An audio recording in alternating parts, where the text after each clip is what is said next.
Но просто для того, чтобы создать в конце концов тишину внутри нас самих. Идите через пранаяму, делайте пранаяму. Только для того, чтобы вступить в контакт с тишиной, делайте мантры. Читайте пари, пойте, восхвалите Богам, но это должно раствориться в тишине, в истинном лице. И тогда просветление случится, и вы станете реализованным человеком. Поэтому надо начинать учиться, как практиковать. Как научиться практиковать тишину. Спасибо большое. Это был хорошо.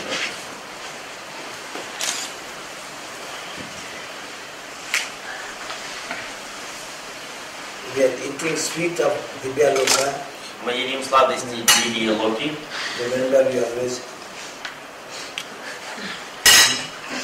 Невозможно все время.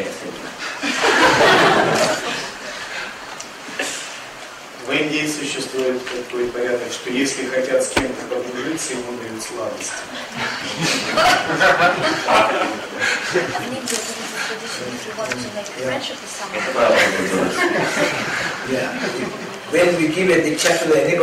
Когда мы даем инициацию кому-нибудь, первое, что мы кормим после дикши, и мы говорим, не создавайте врагов, создавайте друзей.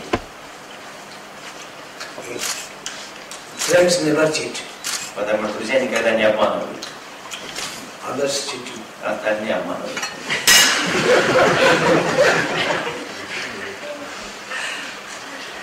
Если вы задаете вопрос, как практиковать, то я скажу, что вам надо подружиться с самим собой, со всеми своими энергиями, со своим умом, телом. Не говоря о том, что надо подружиться сначала с внешним миром хотя бы, перестать создавать врагов и соперников. Иногда мы не можем даже подружиться во внешнем мире, мы продолжаем, наш ум продолжает генерировать соперников, а иногда даже врагов. Это значит, движется наша прошлая карма. Наша прошлая карма, она как поезд долго разогнался, не может долго остановиться еще. Но когда мы становимся монахами, мы должны остановить этот поезд. И для этого мы становимся саду, саньяси, монахами. Этот огромный поезд, несущийся кармы, нам надо затормозить и остановить. Перестать привязываться, создавать привязанных друзей, привязанных врагов, соперников. Перестать все это создавать. Тогда вы можете подружиться со всем миром. Когда вы подружились со всем миром снаружи, вам нужно подружиться со своими энергиями. Если вы подружитесь со своим умом, вы сможете его контролировать. Пока вы не контролируете ум, пока вы не подружились с ним, он для вас будет соперником, для вас будет врагом иногда, искусителем, соблазнителем. Он не будет вашим слугой, вашим помощником. Он не будет предан вашему высшему Я. И нужно усмирить этот ум. Нужно подружиться со своими энергиями, со своим эго. Тогда вы не будете расщеплены, и постепенно будет пробуждаться внутренняя целостность. Если вы не сумели подружиться с умом, то ум будет вашим врагом. Или соблазнителем, змеем-искусителем. И будьте уверены, он исполнит это.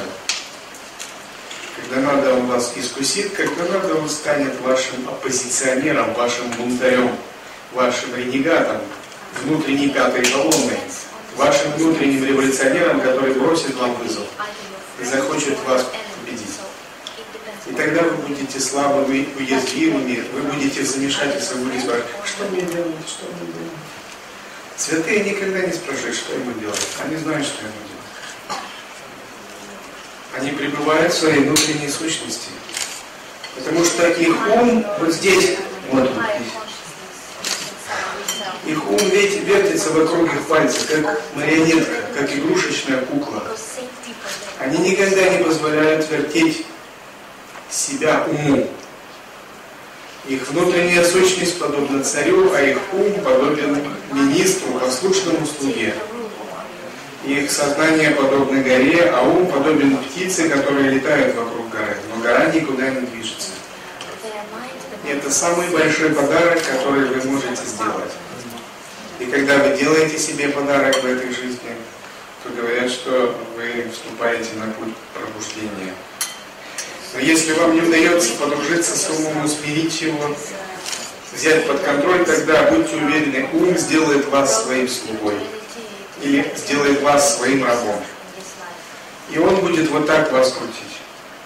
И это уже происходит на протяжении многих жизней.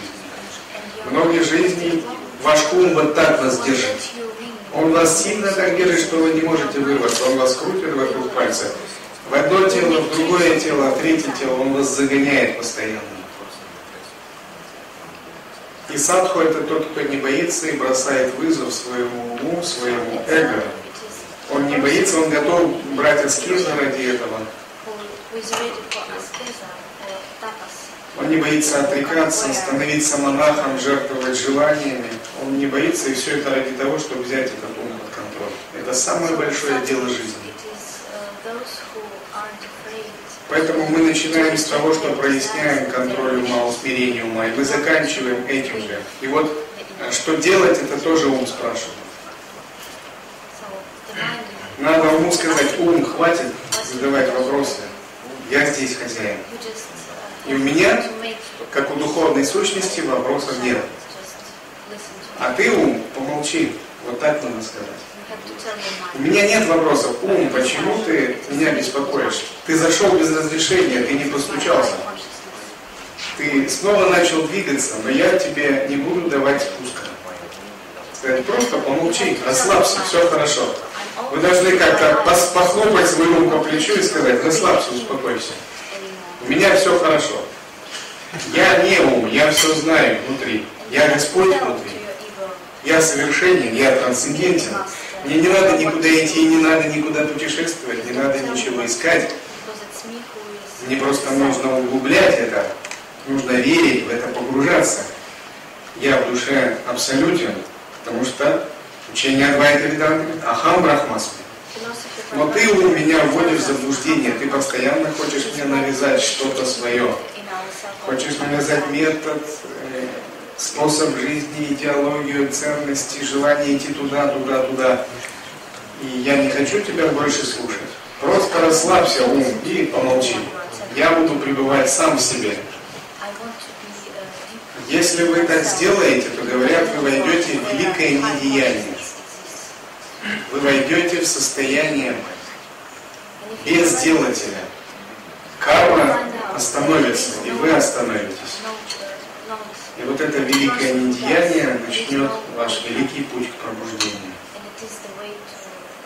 И если у вас есть вера в это, если вы это сделаете один раз, и ваш ум поймет свое место, то вы можете сделать это каждый день, вы можете делать это каждую секунду, каждую минуту. Из секунды в секунду, из минуты в минуту, изо дня в день, из недели в неделю, из месяца в месяц, из года в год. Всю жизнь вы можете сделать. Достаточно это сделать один раз. Этого достаточно понять один раз. Достаточно один раз одержать победу над большим чемпионом в боксе, чтобы понять, ты можешь победить этого чемпиона и в следующий раз. Таким же образом, достаточно один раз победить ум, это можно делать всю жизнь, каждую секунду. И тогда вы оказываетесь в том же состоянии ума, что и великие святые, потому что великие святые это уже сделали, и мастера это тоже сделали. Вы оказываетесь во внутренней пустоте, вы оказываетесь за пределами эго. Это не означает, что вы сразу станете Буддой. Нужно время и нужно, чтобы карма растворилась, потому что карма никуда не денется в этот первый мир. Но вы будете на правильном месте, в правильной точке, на правильном пути. Это то, чему также учит Бабаджи постоянно. Потому что все святые уже нашли давно эту точку сознания, это место, и давно уже в ней танцуют, они играют из этого. Они переживают божественную ананду, они реализуют великие силы, бессмертное сознание, они крутят мир вокруг пальца, и 5 элементов вращаются вокруг них. Их ум почтительный слуга. потому что они стали не умом. Это же нужно делать нам. Пока мы слушаем ум, мы всегда в замешательстве, мы чувствуем себя маленькими, беспокойными, ограниченными. Но мы не такие на самом деле. Мы очень богаты, мы очень велики, мы бесконечность, мы божественность. Но ум как бы околдовывает нас, заставляет верить в противоположное. И когда мы говорим, что первые признаки усмирения ума, они таковы, описаны в йога-васиштхе. Любая одежда, ты счастлив. Любая еда, ты счастлив. В любом месте ты счастлив. Почему ты счастлив? Потому что ум под контролем, а ты пустота. А для пустоты все это не так уж важно. И нам надо стать пустыми, научиться этой внутренней пустоте. И эта внутренняя пустота будет даровать вам ананду, блаженство. Но если мы видим, что наша ананда чем-то обусловлена, с чем-то связана, она от чего-то зависит, это значит не пустота, это некая зависимость.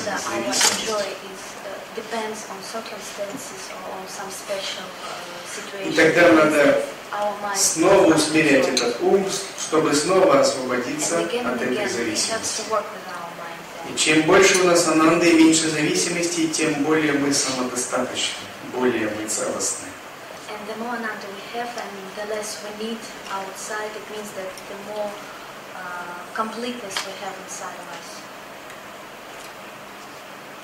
И я присоединяюсь к благословению Бабаджики и Каматаджи, чтобы это было вашим пониманием самой главной вашей практикой.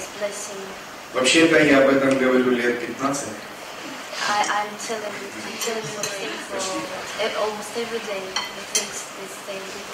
Но все дело в том, что пока вы не испытаете это переживание, мои слова будут моими словами, потому что они говорятся из моего переживания слова Бабаджи, из переживания Бабаджи слова Йогмата Кейка. Говорятся из ее переживаний. Есть большая дистанция между словами и переживаниями. Поэтому я считаю, это надо продолжать говорить дальше. До тех пор, пока это не станет вашим переживанием. Но если вы слушаете умом, это никогда не станет вашим переживанием. Это станет вашей философией, вашей ученостью, вашим экзаменом, хорошей оценкой. Но этого мало. Тогда вы как-то должны послушать по-другому. В состоянии не ума, в состоянии веры, преданности, открытости, чтобы это стало вашим созерцательным присутствием прямо сейчас. Не может быть так, что мастер говорит, будь вне ума, будь в присутствии, вы слушаете, а лекция закончилась, все, вы уже побежали, все, вы уже убежали, ум уже бешеный. Какое присутствие, какое осознавание, все это просто слова, эго. Но если вы станете внимательно, сделаете первый шаг внимательно, второй шаг внимательно, дойдете до лестницы, пойдете туда, и вы каждую секунду будете держать эти наставления мастера, они станут вашей санкальпой, вашей упай методом. Это будет трансформацией. Именно так следует вести садхану. Такая садхана освобождает, тогда это срабатывает. Мои благословения. Say, everybody eats sweet.